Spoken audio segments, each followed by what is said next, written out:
இதன் காரணமாகவே முதலாம் உலகப் போரில் ஜெர்மனி நாட்டின் இராணுவத்தில் 1914ஆம் ஆண்டு அடால்ஃப் ஹிட்லர் சேர்ந்து பின்னர் 1925ஆம் ஆண்டு தன்னுடைய ஆஸ்திரியா நாட்டின் குடியுரிமையை துறந்து முழு ஜெர்மனி நாட்டவராக மாறினார். சிறந்த ஓவியர். இரக்க குணம் சிறிதும் இல்லாமல் கொடூரமான சிந்தனை கொண்ட ஹிட்லர் ஒரு சிறந்த ஓவியர் ஆவார். அவருடைய வாழ்க்கையின் லட்சியமே சிறந்த ஓவியனாக மாறுவதே ஆகும். ஆனால் முதலாம் உலகப் போர் அவரை மாற்றிவிட்டது.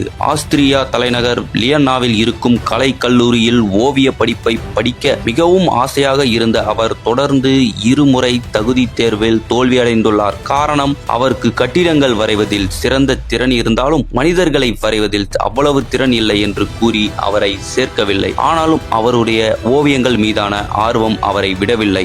அவர் ஜெர்மனியின் சர்வாதிகாரியாக மாறியதும் அருங்காட்சியகத்தில் இருந்த பல மாடர்ன் ஓவியங்கள் அனைத்தும் நீக்கப்பட்டு அவரின் பல ஓவியங்கள் அதில் வைக்கப்பட்டன.